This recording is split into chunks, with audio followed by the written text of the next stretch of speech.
பிஸ்மில்லாஹிர் ரஹ்மானிர் ரஹீம். அன்பார்ந்த மாணவர்களே, அஸ்ஸலாமு அலைக்கும் வரஹ்மத்துல்லாஹி வபரகாத்துஹு. காப்போத்த சாதாரணதர பாடத்தை கற்கின்ற மாணவர்களின் பெறுபேற்றை மேம்படுத்தும் நோக்கில் கல்வி அமைச்சின் மூலம் நடத்தப்படும் சமய பாடங்களுக்கான பின்னூட்டல் நிகழ்ச்சி திட்டத்தினூடாக உங்களை சந்திப்பதையிட்டு பெருமகிழ்ச்சி அடைகின்றேன். அல்ஹம்துலில்லாஹ். இன்றைய பின்னூட்டல் நிகழ்ச்சியிலே நாங்கள் இஸ்லாம் பாடத்தினுடைய இரண்டாவது தேர்ச்சியாக காணப்படுகின்ற அர்கானுல் இஸ்லாம் என்ற பகுதியை எங்களுடைய விளக்கத்துக்கு எடுத்துக்கொள்வோம். அன்பின் மாணவர்களே, இரண்டாவது தேர்ச்சியாக காணப்படுகின்ற இந்த அர்கானுல் இஸ்லாம் என்ற பகுதியை தரம் 10 பாடப்புத்தகத்திலும் தரம் 11 பாடப்புத்தகத்திலும் தலைப்புகளினூடாக உங்களுக்கு விளக்கப்படுத்தப்பட்டுள்ளன. அந்த வகையில் தரம் 10இல் 6 தலைப்புகள் இந்த தேர்ச்சி அடிப்படையாக வைத்து போடப்பட்டிருக்கின்றன. 4ஆவதாக பாடப்புத்தகத்திலே தரம் 10 பாடப்புத்தகத்திலே காணப்படுகின்ற அத்தஹாரத் என்ற தலைப்பு முதல் அந்நஜாசத், இபாதத், தொழுகையின் முக்கியத்துவம், சிஃபத்து ஸலாத், தொழுகையை தொடர்ந்து ஓத வேண்டியவை என 9ஆவது தலைப்பு வரைக்கும் தரம் 10 பாடப்புத்தகத்திலே இந்த தேர்ச்சியினுடைய விளக்கம் காணப்படுகின்றன. அதே மாதிரி தரம் 11 பாடப்புத்தகத்திலே 4 தலைப்புகள் உள்ளடக்கப்பட்டிருக்கின்றன. 7ஆவது தலைப்பு முதல் 10ஆவது தலைப்பு வரைக்குமான தலைப்புகள் ஜகாத், நோன்பின் தாத்பரியங்கள், ஹஜ்ஜும் உம்ராவும், இஸ்லாத்தின் புனித தலங்கள் என சேர்க்கப்பட்டிருக்கின்றன. அன்பார்ந்த மாணவர்களே, இந்த அர்கானுல் இஸ்லாம் என்ற பகுதியை நீங்கள் 2ஆவது தேர்ச்சியிலே இப்படி கற்றிருப்பீர்கள். அந்த தேர்ச்சி மட்டங்களாக இந்த பாடத்தினுடைய தலைப்புகள் அமையப்பட்டிருக்கின்றன. நாங்கள் இந்த பாடங்களை மேலோட்டமாக நினைவூட்டிவிட்டு உங்களோடு வினாக்கள் பற்றி கலந்துரையாட இருக்கின்றோம். அந்த வகையிலே முதலாவது அர்கானுல் இஸ்லாத்தினுடைய பாடத்தை விளங்கப்படுத்துவதற்காக பாடப்புத்தகத்திலே அமையப்பட்டிருக்கின்ற தலைப்பாக அத்தஹாரத், சுத்தம் என்ற பகுதி காணப்படுகிறது. இந்த பாடத்தை விளங்க முனைகின்றவர்கள் 4 பிரதான விடயங்களை இந்த பாடத்தினூடாக விளங்கிக் கொள்ள வேண்டும். அதிலே முதலாவது சுத்தத்தின் முக்கியத்துவம், 2ஆவது நீரும் அதன் வகைகளும், 3ஆவது தொடக்குகளும் அவற்றை அகற்றுதலும், 4ஆவது பகுதியாக சுத்தம் செய்யும் முறைகளில் காணப்படுகின்ற சலுகைகள் என இந்த பாடம் உள்ளடக்கம் அமைந்திருக்கின்றது. முதலாவது சுத்தத்தின் முக்கியத்துவத்தை நாங்கள் தெளிவாக விளங்கி இருக்கின்றோம். சுத்தம் என்பது ஈமானின் பாதி என்று சொல்லி நாங்கள் விளங்கி இருக்கின்றோம். அதே போன்று சுத்தம் இல்லாத எந்த ஒரு இபாதத்துக்களும் அங்கீகரிக்கப்படுவதில்லை என்பதனை நாங்கள் விளங்கி இருக்கின்றோம். அல்லாஹ் தஆலா சுத்தமானவர்களை விரும்புகின்றான் என்று நாங்கள் குர்ஆனின் மூலமாக விளங்கி இருக்கின்றோம். இப்படியாக சுத்தம் என்பது ஒரு முஸ்லிமினுடைய வாழ்வை பொறுத்த வரைக்கும் மிக அத்தியாவசியமானது என்பதனை நாங்கள் விளங்கி கொள்ள வேண்டும். அதே போன்று இந்த சுத்தத்தை நாங்கள் முன்னெடுப்பதற்கு, சுத்தமாக இருப்பதற்கு தேவையான வழிவகைகளையும் இஸ்லாம் எங்களுக்கு காட்டி தந்திருக்கின்றது.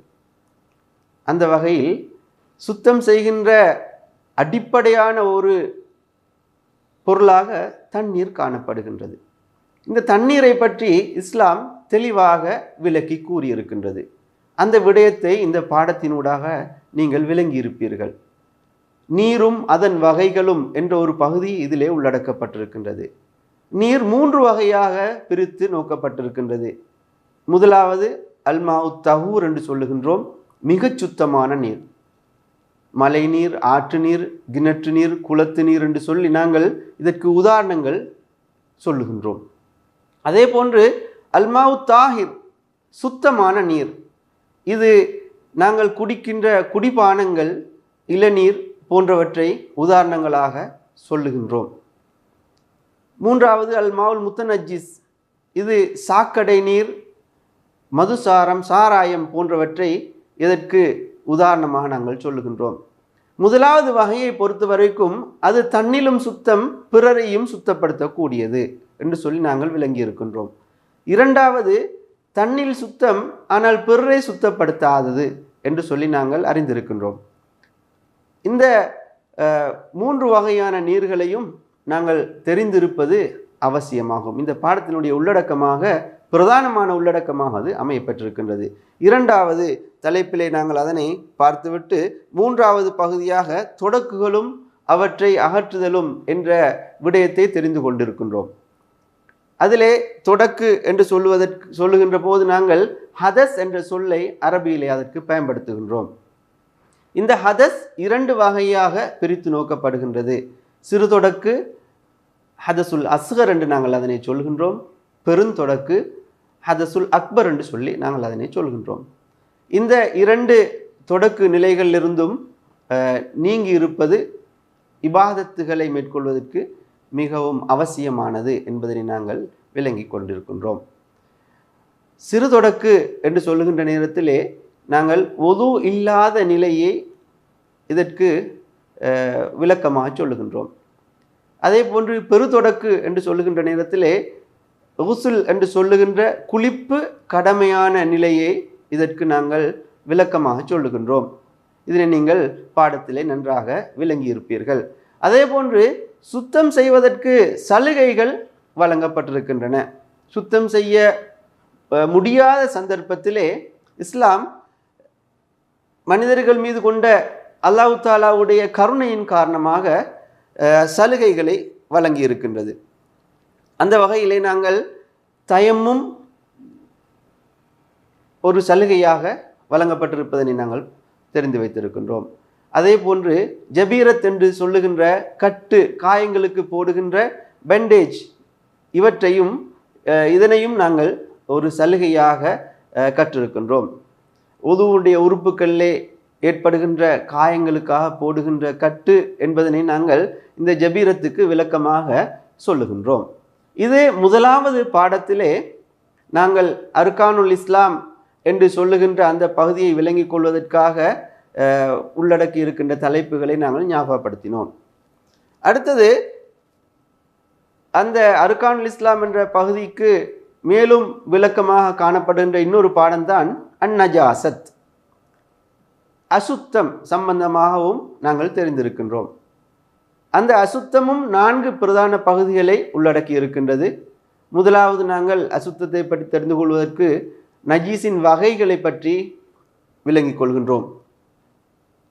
நஜீஸின் வகைகள் 3 பிரதான பகுதிகளை கொண்டு விளக்கப்பட்டிருக்கின்றது. சாதாரண நஜீஸ், இலகுவான நஜீஸ், கடுமையான நஜீஸ். இந்த 3 வகை நஜீஸ்களையும் நாங்கள் நன்றாக விளங்கி வைத்திருக்கின்றோம். சாதாரண நஜீஸிலே மலம், சலம், வாந்தி, இரத்தம் போன்றவற்றை நாங்கள் குறிப்பிடுகின்றோம். அதே போன்று இலகுவான நஜீஸிலே நாங்கள் 2 வயதுக்குட்பட்ட தாய்ப்பாலை மாத்திரம் உணவாக உட்கொள்ளுகின்ற ஆண் குழந்தையினுடைய சிறுநீர் என்று சொல்லி நாங்கள் அதற்கு விளக்கம் சொல்லுகின்றோம். கடுமையான நஜீஸை பொறுத்த வரைக்கும் நாய் பன்றியினுடைய வியர்வை, இரத்தம், சிறுநீர் போன்றவற்றை நாங்கள் குறிப்பிடுகின்றோம். இப்படியாக நஜீஸினுடைய வகைகள் பற்றி நாங்கள் தெளிவாக விளங்கி வைத்திருக்கின்றோம். 2வது பகுதியிலே நாங்கள் விதிவிலக்குகள் என்று சொல்லி ஒரு பகுதியை புத்தகத்திலே நாங்கள் காண்கின்றோம். அதிலே நாங்கள் தானாக இறந்த மீன், இது நஜீஸாக கொள்ளப்படுவதில்லை. சாப்பிட அனுமதிக்கப்பட்ட இறந்த பிராணிகளின் உடற்பகுதிகள், இதுவும் நஜீஸாக கொள்ளப்படுவதில்லை. இதனையும் எங்களுக்கு பயன்படுத்தலாம். சிறிய அளவில் உடம்பில் படும் இரத்தம், நுளம்பு போன்ற பிராணிகளை நாங்கள் அடிக்கின்ற சந்தர்ப்பத்திலே அதனுடைய உடம்பிலிருந்து எங்களுடைய மேனிலே படுகின்ற அந்த சிறிய அளவு இரத்தம் நஜீஸாக கொள்ளப்படுவதில்லை என்பதனை நாங்கள் விளங்கி வைத்திருக்கின்றோம். அடுத்த பகுதியாக சுத்தம் செய்கின்ற முறைகள் காணப்படுகின்றன. சாதாரண நஜீஸை நாங்கள் எவ்வாறு சுத்தம் செய்து கொள்வது, அதே போன்று இலகுவான நஜீஸை நாங்கள் அது உடம்பிலே பட்டால் எவ்வாறு சுத்தம் செய்து கொள்வது, கடுமையான நஜீஸை சுத்தம் செய்து கொள்வதற்கான வழிமுறைகள் என்ன என்பது பற்றி நாங்கள் தெளிவை பெற்றிருக்கின்றோம். அடுத்த பகுதியாக காணப்படுகின்ற ஒன்றுதான் நஜீஸானவற்றை சுத்தம் செய்கின்ற போது நாங்கள் சில நஜீஸான பொருட்களையும் எங்களுக்கு பயன்படுத்துவதற்கு இஸ்லாம் அனுமதி அளித்திருக்கின்றது. அவற்றை நாங்கள் சுத்தம் செய்து கொள்ளலாம் என்ற வழிகாட்டலையும் வழங்கியிருக்கின்றது. அந்த வகையில் நாங்கள் விலங்குகளின் தோல் என்ற அந்த பகுதியை எங்களுக்கு சுத்தத்தை நீக்கி நஜீஸை நீக்கி பதப்படுத்தி எங்களுக்கு தேவைகளுக்காக பயன்படுத்த முடியும் என்பதனை இஸ்லாம் சொல்லி காட்டுகின்றது. அதே போன்று நஜீஸ் விழுந்த உறைந்த பாலில் நஜீஸ் விழுந்தால் அதனை எங்களுக்கு பயன்படுத்தி கொள்ள முடியும் என்ற வழிகாட்டலையும் நாங்கள் பார்த்திருக்கின்றோம். மதுபானத்தையும் நாங்கள் வினாக்கிரியாக மாறிய சந்தர்ப்பத்தில் அதனை பயன்படுத்த முடியும் என்ற விடயத்தையும் நாங்கள் விளங்கி வைத்திருக்கின்றோம். ஆம் மாணவர்களே, நாங்கள் அடுத்த தலைப்பை பற்றி ஒரு நினைவூட்டலுக்காக மீட்டிக்கொள்வோம். இபாதத் என்ற தலைப்பு அடுத்து இடம்பெற்றிருக்கின்றது. இது 4 பிரதான பகுதிகளாக உங்களுக்கு பாடப்புத்தகத்திலே விளக்கப்படுத்தப்பட்டிருக்கின்றது. அதில் முக்கியமாக முதலாவது வரை விளக்கணம் பற்றி நீங்கள் தெரிந்திருப்பீர்கள். அதில் 2 பகுதிகள் காணப்படுகின்றன. ஒன்று மொழி ரீதியாக, 2வது பரிபாசை ரீதியிலான விளக்கம். அதே போன்று இபாதத்தினுடைய நோக்கம் இங்கே பாடப்புத்தகத்திலே போடப்பட்டிருக்கின்றது. 5 நோக்கங்கள் உங்களுக்கு ஞாபகப்படுத்தப்பட்டிருக்கின்றது. அதே போன்று இபாதத்தினுடைய வகைகள், இபாதத் பிரதானமாக 2 பிரிவுகளாக பிரித்து நோக்கப்படுகின்றது. ஒன்று அடிப்படையான இபாதத்துக்கள்.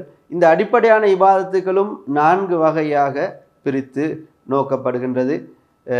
உடலோடு செயலோடு தொடர்பானவை, உள்ளத்தோடு தொடர்பானவை, செல்வத்தோடு தொடர்பானவை, வார்த்தையோடு தொடர்பானவை. இதற்கான உதாரணங்களையும் நீங்கள் விளங்கியிருப்பீர்கள். அத்தோடு அன்றாட வாழ்வுடன் தொடர்பான இபாதத்துக்கள் என இன்னும் ஒரு பிரதான வகை பிரித்து நோக்கப்படுகிறது. அதிலே அடிப்படையான 5 விடயங்கள் காணப்படுகின்றன. அந்த 5 விடயங்களுக்கு முற்பட்டு ஒரு செயல் அமைகின்ற போதே அது இபாதத்தாக கருதப்படுகின்றது என்பதனை நாங்கள் விளங்கிக் கொள்வோம். அதே போன்று இபாதத்தினுடைய முக்கியத்துவத்தின் அடிப்படையில் 2ஆக பிரித்து நோக்கப்படுகின்றது. ஃபர்லானவை, ஃபர்லான இபாதத்துக்கள், சுன்னத்தான இபாதத்துக்கள் என. அன்பார்ந்த மாணவர்களே, இவ்வாறு நாங்கள் இபாதத் என்ற பாடத்தை ஞாபகமூட்டி கொண்டோம். அடுத்தது அர்கானுல் இஸ்லாத்திலே 10ஆம் ஆண்டு புத்தகத்தில் இடம்பெற்றிருக்கின்ற இன்னும் ஒரு தலைப்பு தான் தொழுகை சம்பந்தமானது. தொழுகை பற்றி 3 தலைப்புகளிலே விளக்கப்பட்டிருக்கின்றன. அந்த முதலாவது தலைப்பிலே தொழுகையின் முக்கியத்துவம் விளக்கப்பட்டிருக்கின்றது. தொழுகையினுடைய ஆத்மீக லௌகிக பயன்கள், தொழுகை பற்றிய அல் குர்ஆன் சுன்னாவினுடைய முக்கியத்துவம் என்பன அதிலே இடம்பெற்றிருக்கின்றது. 2வது பகுதியாக சிஃபத்து சலாத், 2வது தலைப்பாக தொழுகை பற்றி போடப்பட்டிருப்பது சிஃபத்து சலாத், தொழுகையின் பண்புகள் சம்பந்தமாக. இதிலே தொழுகையினுடைய ஃபர்லுகள் குறிப்பாக இங்கே விளக்கப்பட்டிருக்கின்றது. ஃபர்லான ஓதல்கள் எவ்வாறு அமையப்பெற வேண்டும் என்பது சம்பந்தமான விளக்கம் இங்கே வழங்கப்பட்டிருக்கின்றது. அதே போன்று தொழுகையை தொடர்ந்து ஓத வேண்டிய ஓதல்கள் பற்றிய தலைப்பு இடம்பெற்றிருக்கின்றது. இதிலே சுன்னத்தான துவாக்கள், நபி ஸல்லல்லாஹு அலைஹி வஸல்லம் அவர்கள் ஓதி வந்த கட்டாயமான துவாக்கள், சுன்னத்தான துவாக்கள் அதில் இடம்பெற்றிருக்கின்றன என்பதனை நாங்கள் எங்களுடைய ஞாபகமூட்டலுக்காக எடுத்துக்கொள்வோம். அடுத்து ஒரு பிரதான தலைப்பு தான் ஜக்காத். ஜக்காத் பல பகுதிகளை கொண்ட ஒரு பெரிய தலைப்பாக பாடப்புத்தகத்திலே இடம்பெற்றிருக்கின்றது. ஜக்காத்தினுடைய பதவிலக்கம், அதனுடைய முக்கியத்துவம், ஜக்காத் கொடுப்பதனால் கிட்டுகின்ற பயன்கள், ஜக்காத் ஒரு கூட்டுக்கடமை, அதே போன்று ஜக்காத்தை கூட்டாக நிறைவேற்றுவதனால் ஏற்படுகின்ற பயன்கள், ஜக்காத்தின் சட்டதிட்டங்கள். ஜக்காத்தினுடைய சட்டதிட்டங்களை பொறுத்த வரையில் ஜக்காத் விதியாவதற்குரிய நிபந்தனைகளை நாங்கள் அதிலே பார்த்திருக்கின்றோம். ஜக்காத்தினுடைய ஃபர்லுகள், ஜக்காத் விதியாகின்ற பொருட்கள், ஜக்காத் பெற தகுதியானவர்கள், ஜக்காத் பெற தகுதியற்றவர்கள். இந்த அவ்வளவு விடயங்களும் அந்த பாடப்புத்தகத்திலே பாடப்பரப்பாக அமையப்பெற்றிருக்கின்றன என்பதனை நாங்கள் ஞாபகமூட்டலுக்காக உங்களுக்கு கூறிக்கொள்கின்றோம். அடுத்த ஒரு பிரதானமான இபாதத்து தான் நோன்பு. நோன்பினுடைய 3 பகுதிகள் இந்த பாடத்தினூடாக விளக்கப்பட்டிருக்கின்றன. முதலாவது பத விளக்கம். மொழி ரீதியாகவும் பரிபாஷை ரீதியாகவும் நோன்பு எவ்வாறு விளக்கப்படுகிறது என்பது தொடர்பான விளக்கம் உங்களுக்கு தரப்பட்டிருக்கின்றது. அதே போன்று சிறப்புகள், நோன்பினுடைய சிறப்புகளை பற்றி நாங்கள் விளங்கியிருக்கின்றோம். மூன்றாவது நோன்பின் பயன்கள், நோன்பின் மூலமாக அடையப்பெறுகின்ற பயன்கள் என்ன என்று சம்பந்தமாக நாங்கள் அந்த பாடத்திலே கற்றிருக்கின்றோம். அடுத்த ஒரு பிரதானமான விசாலமான தலைப்பு தான் ஹஜ்ஜும் உம்ராவும் என்ற பகுதி. இதிலே நாங்கள் முதலாவது எல்லாவற்றிலும் பார்க்கின்றது போல வரைவிலக்கணத்தை பற்றி தெரிந்து கொள்ள வேண்டும். இரண்டாவது ஹஜ் விதியாவதற்குரிய நிபந்தனைகள் போடப்பட்டிருக்கின்றன, அவற்றை ஒவ்வொன்றாக நாங்கள் தெரிந்து வைத்திருக்க வேண்டும். மூன்றாவது ஹஜ்ஜினுடைய அருக்கான்கள், ஹஜ்ஜினுடைய ஃபர்லுகள் எவ்வாறு காணப்படுகின்றன, எத்தனை காணப்படுகின்றன, அவை ஒவ்வொன்றும் படிமுறை ரீதியாக நாங்கள் ஒழுங்குமுறைப்படி விளங்கி வைத்திருத்தல் அவசியமாகும். 6 ஃபர்லுகள் காணப்படுகின்றன. அதே போன்று நான்காவது வாஜிபுகள். வாஜிபுகள் என்ற ஒரு பிரத்யேகமான பகுதி இந்த ஹஜ் என்ற இபாதத்தோடு தொடர்பட்டதாக காணப்படுகின்றது. ஃபர்லுகள் காணப்படுவது போல வாஜிபுகளும் இதிலே காணப்படுகின்றது. ஃபர்லுகள் விடுபட்டால் ஹஜ் நிறைவேறாது என்பதை நாங்கள் விளங்கியிருக்கின்றோம். வாஜிபுகளில் ஒன்று விடுபட்டால் அதற்கு ஃபிதியா கொடுக்க வேண்டும் என்பதனை நாங்கள் அறிந்திருக்கின்றோம். அந்த ஃபிதியாவாக ஒரு ஆட்டை குர்பான் கொடுப்பது, மக்காவில் உள்ள 10 ஏழைகளுக்கு உணவளிப்பது, அல்லது 3 நோன்புகளை பிடிப்பது, இவ்வாறாக அந்த ஃபிதியா காணப்படுகின்றது. அந்த ஃபிதியாவை நிறைவேற்றுகின்ற சந்தர்ப்பத்தில் இந்த விடுபட்ட வாஜிபுக்குரிய பரிகாரமாக அது அமையப்பெறுகின்றது. அடுத்ததாக நாங்கள் ஹஜ்ஜினுடைய சுன்னத்துகள் பற்றி தெரிந்து கொண்டிருக்கின்றோம். ஹஜ்ஜினுடைய முஹர்ரமாத்துக்கள், ஹஜ்ஜிலே தடுக்கப்பட்ட விடயங்களை பற்றியும் நாங்கள் அறிந்து வைத்திருக்கின்றோம். பாடப்புத்தகத்திலே அடுத்ததாக காணப்படுகின்ற ஒரு முக்கியமான பகுதி தான் ஹஜ்ஜுக்காக நியத்து வைக்கின்ற முறைகள். 3 வகையான முறையில் ஹஜ்ஜுக்கு நியத்து வைக்கலாம். அதிலே நாங்கள் அல் கிரான் என்று பார்க்கின்றோம், அத்தமத்தோ என்று பார்க்கின்றோம், அல் இஃப்ராத் என்று சொல்லி பார்க்கின்றோம். அடுத்து கடைசியாக 8வது பகுதியாக இந்த பாடத்திலே காணப்படுகின்ற ஒரு தலைப்பு தான் ஹஜ்ஜினுடைய பயன்கள். இது முக்கியமான ஒரு விடயம், பரீட்சையிலும் தொடர்ந்து கேட்கப்பட்டு வருகின்ற ஒரு பகுதியாகவும் இது காணப்படுகின்றது. மாணவர்களே, நாங்கள் இதுவரை தேர்ச்சி 2னுடைய அர்கானுல் இஸ்லாத்தின் பகுதிகள் பற்றி ஒரு அறிமுகத்தை எடுத்துக்கொண்டோம். தரம் 10, 11 பாடப்புத்தகத்திலே காணப்படுகின்ற 10 தலைப்புகள் பற்றிய ஒரு விளக்கம் எங்களுக்கு இப்போது கிடைக்கப்பட்டிருக்கும். இப்போது இந்த பகுதியில் இருக்கின்ற பாடப்பரப்பை அடிப்படையாக வைத்து வினாக்கள் எப்படி அமைய போகின்றன என்பது பற்றி நோக்குவோம்.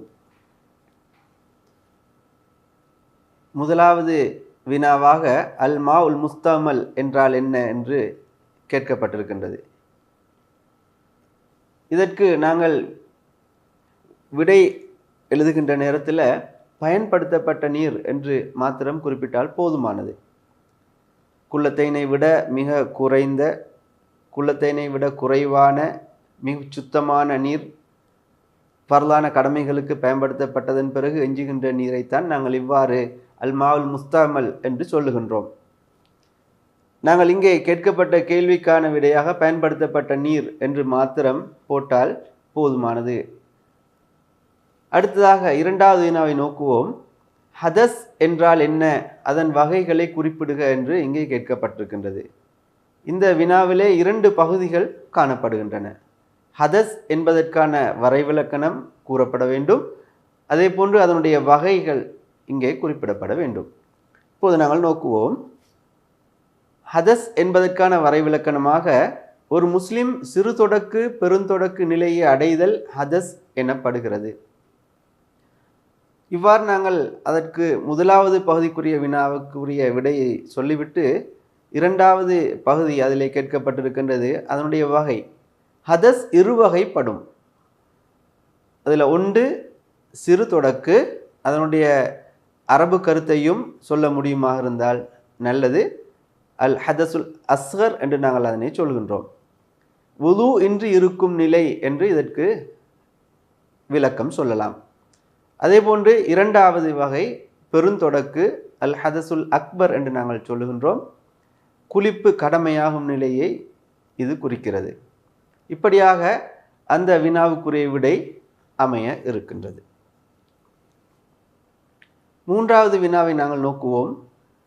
பலஸ்தீனில் அமைந்துள்ள முஸ்லிம்களின் புனித தலம் எவ்வாறு அழைக்கப்படுகின்றது என்று கேட்கப்பட்டிருக்கின்றது.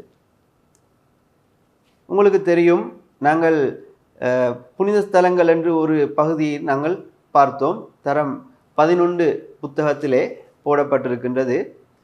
அந்த புனித ஸ்தலங்களிலே நாங்கள் 3 புனித ஸ்தலங்களை பார்த்திருக்கின்றோம், நோக்கியிருக்கின்றோம். அந்த புனித ஸ்தலங்களில் ஒன்றுதான் மஸ்ஜிதுல் அக்ஸா, பலஸ்தீனிலே அமையப்பட்டிருக்கின்ற அந்த மஸ்ஜிதுல் அக்ஸா என்பதுதான் அதனுடைய விடையாக அமையப்பெறுகின்றது. நான்காவது வினா, ஜகாத் பெற தகுதியானவர்களில் காரிமூன் யார் என்பதை தெளிவுபடுத்துக. அப்போ ஜகாத் 8 கூட்டத்தாருக்கு கடமை என்று சொல்லி நாங்கள் தெரிந்து வைத்திருக்கின்றோம். 8 கூட்டத்தார்களுக்கா ஜகாத் கொடுக்கலாம் என்று. அதிலே ஒரு கூட்டம்தான் அல் காரிமூன் என்பது. அல் காரிமூன் என்பதற்கு நேரடியாக நாங்கள் கடன்காரர்கள் என்று மாத்திரம் சொன்னால் போதுமானது. இருப்பினும் அதற்குரிய முழுமையான விடையாக இவ்வாறு நாங்கள் கூற வேண்டும். மார்க்கத்தில் அனுமதிக்கப்பட்ட தேவைக்காக கடன்பட்டு அதனை செலுத்த முடியாத நிலையிலுள்ள கடன்காரர்கள் என்று தான் அதனுடைய முழுமையான விடை அமையப்பெற இருக்கின்றது. ஐந்தாவது வினாவாக நாங்கள் இஸ்லாமிய சட்ட அறிஞர்கள் வகைப்படுத்திய தண்ணீரின் பிரதான வகைகளுள் 2ஐ குறிப்பிட்டு ஒவ்வொன்றுக்கும் ஒவ்வொரு உதாரணம் தருக என்று கேட்கப்பட்டிருக்கின்றது. இந்த வினாவிலே இஸ்லாமிய சட்ட அறிஞர்கள் வகைப்படுத்திய தண்ணீரின் பிரதான வகைகள் 2 குறிப்பிடப்பட வேண்டும். அடுத்ததாக அந்த 2க்கும் ஒவ்வொரு உதாரணம் வழங்கப்பட வேண்டும். இந்த வினாவினுடைய விடை இவ்வாறு நாங்கள் கூறலாம். அல்மா உத் தஹூர், இது முதலாவது வகையாக எங்களுக்கு சொல்ல முடியும். தண்ணீரினுடைய முதலாவது வகை நாங்கள் அறிமுகத்திலையும் இது பற்றி பார்த்தோம். மிகச் சுத்தமான நீர், உதாரணம் கடல் நீர், ஆற்று நீர், குழாய் நீர் என்று சொல்லி எங்களுக்கு சொல்லலாம். இரண்டாவது அல்மா உத்தாஹிர், சுத்தமான நீர், உதாரணம் தேநீர், பன்னீர், மென்பானங்கள் என்பன இதில் அடங்கும். மூன்றாவது அல்மா உல் முத்தனஜிஸ் என்று சொல்லுகின்றோம். இதுவும் ஒரு நீரின் வகையாக குறிப்பிடப்பட்டிருக்கின்றது. அசுத்தமான நீர், உதாரணமாக சாக்கடை நீர், மதுபானம் என்பவற்றை இதற்கு குறிப்பிடலாம். 2 நீரின் வகைகளைத்தான் கேட்கப்பட்டிருக்கின்றது வினாவில். நாங்கள் உங்களுக்கு மேலதிகமாக ஞாபகமூட்டுவதற்காக 3 வகையான நீர்களையும் இங்கே குறிப்பிட்டிருக்கின்றோம் உதாரணத்தோடு. ஆறாவது வினா, ஜகாத் பெற தகுதியானோரில் ஃபக்கீர், மிஸ்கின் ஆகியோரை வேறுபடுத்தி காட்டுக. இங்கே நாங்கள் ஃபக்கீர் என்றால் யார், மிஸ்கின்கள் என்போர் யார் என்று சொல்லி வேறுபடுத்தி காட்ட வேண்டி இருக்கின்றோம். அதனுடைய விடையாக இப்படி எங்களுக்கு சொல்லலாம். ஃபக்கீர் என்பவர்கள் எவ்வித வருவாயும் அற்ற பரம ஏழை என்று சொல்லலாம். மிஸ்கின்களை பொறுத்த வரைக்கும் இப்படியான ஒரு விளக்கத்தை எங்களுக்கு சொல்லலாம். தனக்கும் தனது பராமரிப்பில் உள்ளவர்களுக்கும் போதுமான அளவு செலவு செய்யக்கூடிய வருமானம் அற்றவர்கள். இப்படியாக நாங்கள் இரண்டையும் வேறுபடுத்தி விளக்குகின்ற சந்தர்ப்பத்தில் இதனுடைய விடை அமைய பெறுகின்றது. 7வது வினாவாக நாங்கள் மஸ்ஜிதுன் நபவியின் சிறப்புகள் 2 தருக என்று கேட்கப்பட்டிருக்கின்றது. இதற்குரிய விடையாக நாங்கள் புனித யாத்திரை மேற்கொள்ள அனுமதிக்கப்பட்ட 3 தலங்களில் ஒன்று என்று சொல்லலாம். 2வது, இங்கு நிறைவேற்றப்படும் ஒரு தொழுகை 1000 தொழுகைகளுக்கு சமனானது. உங்களுக்கு தெரியும், மஸ்ஜிதுல் ஹராமில் நிறைவேற்றப்படுகின்ற தொழுகை 1,00,000 ரக்காத்துக்களுக்கு ஒரு தொழுகை 1,00,000 தொழுகைகளுக்கு சமனானது. அதே போன்று மஸ்ஜிதுல் அக்ஸாவிலே நிறைவேற்றப்படுகின்ற தொழுகை 500 தொழுகைகளுக்கு சமனானது. ஒரு தொழுகை 500 தொழுகைகளுக்கு சமனானது என்று சொல்லி நாங்கள் அறிந்திருக்கின்றோம். இந்த இடத்திலே கேட்கப்பட்டிருக்கின்ற கேள்விக்குரிய மஸ்ஜிது நபவியினுடைய சிறப்பாக ஒரு தொழுகை 1000 தொழுகைகளுக்கு சமனானது என்ற விடையை எங்களுக்கு சொல்லலாம். அதே போன்று நபியவர்களின் மிம்பருக்கும் வீட்டுக்கும் இடைப்பட்ட பகுதி சுவனத்தின் சோலை என நபியவர்களினால் கூறப்பட்டுள்ள இடம் அமையப்பட்டிருக்கின்ற ஒரு பள்ளி வாயிலாகவும் இது காணப்படுகின்றது. இப்படியாக எங்களுக்கு இதனுடைய சிறப்புகளை சொல்ல முடியும். 2 சிறப்புகள் கேட்கப்பட்டிருக்கின்றன, நாங்கள் 3 நோக்கி இருக்கின்றோம். இபாதா என்பதனை வரைவிலக்கணப்படுத்துக என்று 8வது வினா கேட்கப்பட்டிருக்கின்றது. இபாதா முக்கியமான ஒரு தலைப்பாக நாங்கள் தரம் 10 பாடப்புத்தகத்திலே நோக்கினோம். இபாதா என்பதற்குரிய வரைவிலக்கணம் இப்படி சொல்லப்பட வேண்டும். மொழி ரீதியாக அது எவ்வாறு நோக்கப்படுகிறது, பரிபாசை ரீதியாக அது எவ்வாறு நோக்கப்படுகிறது என்ற அந்த 2 பகுதிகளும் குறிப்பிடப்பட்டிருந்தால் சிறப்பானது. முதலாவது, வணங்குதல், வழிபடுதல், கீழ்ப்படிதல் என்பது கருத்தாகும். மொழி ரீதியான கருத்து இவ்வாறு கூறப்படுகின்றது. இபாதா என்பதற்கு மொழி ரீதியாக இந்த 3 கருத்துக்களும் பிரதானமாக கூறப்படுகின்றது. பரிபாசை ரீதியில் அல்லாஹ் எமக்கு ஏவியவற்றை எடுத்து நடப்பதனூடாகவும் தடுத்தவற்றை விலகி நடப்பதன் ஊடாகவும் அல்லாஹ்வுக்கு கீழ்ப்படிந்து நடப்பது இபாதத்தாகும் என்று சொல்லி எங்களுக்கு வரைவிலக்கணம் சொல்லலாம். அதனை இன்னொரு வழியில் சொல்வதாக இருந்தால், இன்னொரு பாசையில் சொல்வதாக இருந்தால், இதனை அல்லாஹ்வின் மீது கொண்ட உச்ச அன்புடன் கூடிய பூரண கட்டுப்பாடு எனவும் கூறலாம். இப்போ இபாதத் என்பது அல்லாஹ்வின் மீது கொண்ட உச்ச அன்புடன் கூடிய பூரண கட்டுப்பாடு என்றும் வரைவிலக்கணம் கூறலாம் என்பதனை நாங்கள் இங்கே பார்க்கின்றோம். நீங்கள் இதனுக்குரிய விளக்கமாக விடையாக 2 பகுதிகளை குறிப்பிட்டால் போதுமானது. முதலாவது, மொழி ரீதியாக என்ன சொல்லப்படுகின்றது, அதே போன்று பரிபாசை ரீதியினாக என்ன சொல்லப்படுகின்றது என்பதனை நீங்கள் குறிப்பிட்டால் போதுமானது. மேலதிகமாக உங்களுக்கு அந்த 3வது பகுதியில் சொல்லப்பட்ட அந்த வரைவிலக்கணத்தையும் தந்திருக்கின்றோம்.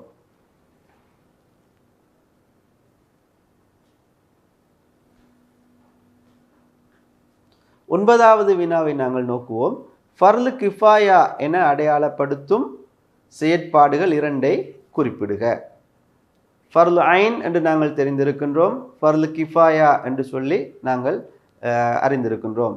ஃபர்லு 2 வகையாக பிரித்து நோக்கப்படுகின்றது. ஃபர்லு கிஃபாயா என்பதுதான் இங்கே கேட்கப்பட்டிருக்கின்றது. ஃபர்லு கிஃபாயாவுக்கான செயற்பாடுகள் 2. முதலாவது நாங்கள் சொல்லுவோம் ஜனாசாவுக்கான கடமைகள். 2வது மார்க்க அறிஞர்களை உருவாக்குதல். 3வதாக சமூகத்துக்கு தேவையான விஞ்ஞானிகளை உருவாக்குதல், பெண் மகப்பேற்று மருத்துவர்களை உருவாக்குதல் என சமூக கடமைகள் சிலவற்றை எங்களுக்கு இதற்கு சொல்லலாம். இதனை நிறைவேற்றுகின்ற போது அனைவர் மீதும் உள்ள பொறுப்பு நீங்குகிறது. இதனை யாருமே நிறைவேற்றாத போது அனைவருமே குற்றவாளிகளாக நோக்கப்படுகின்றது என்பதனை நாங்கள் இந்த ஃபர்லு கிஃபாயாவுக்குரிய அடிப்படையான விளக்கமாக பெற்றிருக்கின்றோம். 10வது வினா ஒரு துவா போடப்பட்டிருக்கின்றது. தொழுகையிலே ஓதப்படுகின்ற ஒரு துவா. அந்த துவா பற்றியதாக இந்த கேள்வி காணப்படுகிறது.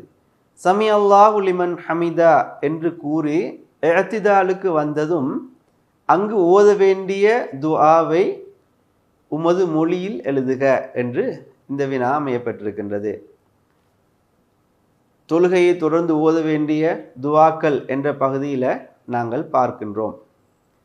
ரப்பனா லக்கல் ஹம்து மில் அஸ்ஸமாவாத்தி வமில் அல் அர்லி வமில் அமா ஷிஅத மின் ஷைஇன் பஅத் என்று சொல்லி நாங்கள் அதனை இப்படி தமிழ் மொழியிலே எழுதலாம். அதுதான் அந்த வினாவுக்குரிய விடையாக காணப்படுகின்றது. அதே போன்று அன்பார்ந்த மாணவர்களே, 11வது வினா இப்படி காணப்படுகின்றது. சுஜூதின் போது நிலத்திற்பட வேண்டிய நெற்றி மற்றும் இரு உள்ளங்கைகள் தவிர்ந்த ஏனைய 4 உறுப்புகளையும் இவ்விரண்டாக குறிப்பிடுக என்று சொல்லி கேட்கப்பட்டிருக்கின்றது. இப்போ சுஜூதிர இடம்பெறுகின்ற அந்த செயல்பாட்டில் எந்த வகையான உறுப்புகள் எப்படி அமைய வேண்டும் என்று நாங்கள் விளங்கி இருக்கின்றோம். அதனை அடிப்படையாக வைத்து இதற்குரிய விடையை நாங்கள் இப்படி சொல்லலாம். இரு